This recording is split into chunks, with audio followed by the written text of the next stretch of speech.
Rant Hare. Nyarlathotep by HP Lovecraft. Nyarlathotep, the crawling chaos, I am the last, I will tell the audient void. I do not recall distinctly when it began, but it was months ago. The general tension was horrible. To a season of political and social upheaval was added a strange and brooding apprehension of hideous physical danger, a danger widespread and all-embracing, such a danger as may be imagined only in the most terrible phantasms of the night. I recall that the people went about with pale and worried faces, and whispered warnings and prophecies which no one dared consciously repeat or acknowledge to himself that he had heard. A sense of monstrous guilt was upon the land, and out of the abysses between the stars swept chill currents that made men shiver in dark and lonely places. There was a demoniac alteration in the sequence of the seasons. The autumn heat lingered fearsomely, and everyone felt that the world, and perhaps the universe, had passed from the control of known gods or forces to that of gods or forces which were unknown. And it was then that Nyarlathotep came out of Egypt. Who he was, none could tell, but he was of the old native blood and looked like a pharaoh. The fellaheen knelt when they saw him, yet could not say why. He said he had risen up out of the blackness of 27 centuries, and that he had heard messages from places not on this planet.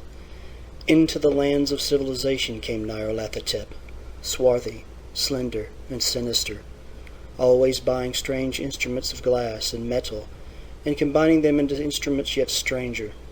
He spoke much of the sciences, of electricity and psychology, and gave exhibitions of power which sent his spectators away speechless, yet which swelled his fame to exceeding magnitude. Men advised one another to see Nyarlathotep, and shuddered, and where Nyarlathotep went, rest vanished, for the small hours were rent with the screams of nightmare. Never before had the screams of nightmare been such a public problem. Now the wise men almost wished they could forbid sleep in the small hours, that the shrieks of cities might less horribly disturb the pale, pitying moon as it glimmered on green waters gliding under bridges and old steeples crumbling against a sickly sky.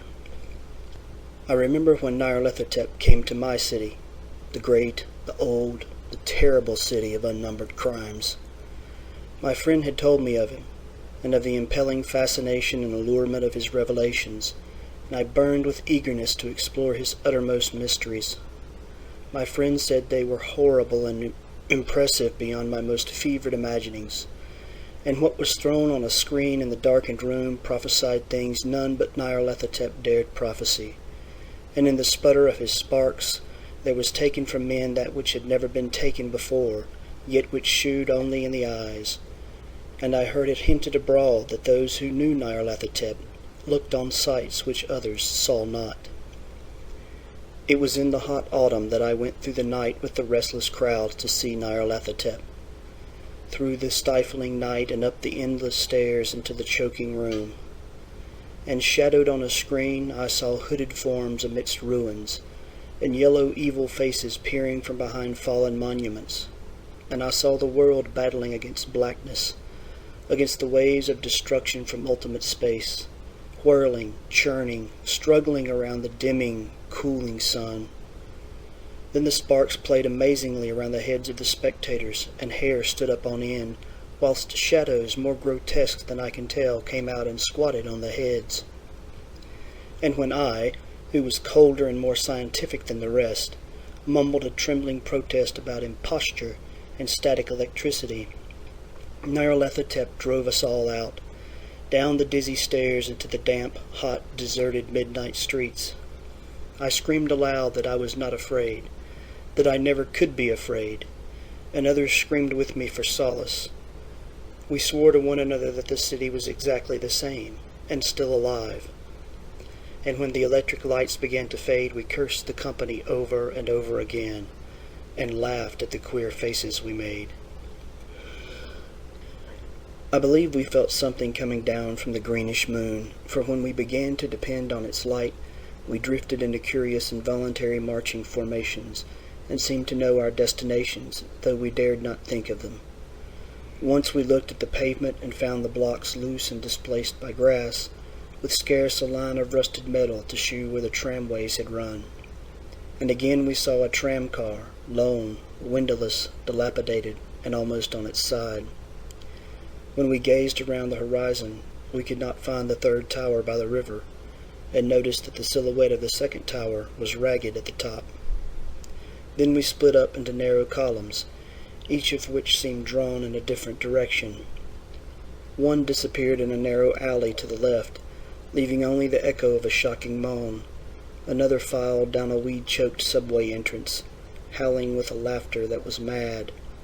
My own column was sucked toward the open country, and presently I felt a chill which was not of the hot autumn, for as we stalked out on the dark moor, we beheld around us the hellish moon-glitter of evil snows.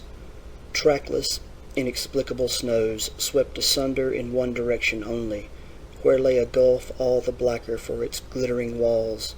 The column seemed very thin indeed as it plodded dreamily into the gulf. I lingered behind, for the black rift in the green-litten snow was frightful, and I thought I had heard the reverberations of a disquieting wail as my companions vanished. But my power to linger was slight. As if beckoned by those who had gone before, I half floated between the titanic snowdrifts, quivering and afraid into the sightless vortex of the unimaginable. Screamingly sentient, dumbly delirious, only the gods that were can tell. A sickened, sensitive shadow writhing in hands that are not hands, and whirled blindly past ghastly midnights of rotting creation, corpses of dead worlds with sores that were cities, charnel winds that brush the pallid stars and make them flicker low. Beyond the worlds, vague ghosts of monstrous things, half-seen columns of unsanctified temples that rest on nameless rocks beneath space, and reach up to dizzy vacua above the spheres of light and darkness. And through this revolting graveyard of the universe, the muffled, maddening beating of drums, and thin, monotonous whine of blasphemous flutes from inconceivable, unlighted chambers beyond time. The detestable pounding and piping, whereunto dance slowly, awkwardly, and absurdly the gigantic, tenebrous ultimate gods, the blind, voiceless, mindless gargoyles whose soul is Nyarlathotep. End of Nyarlathotep.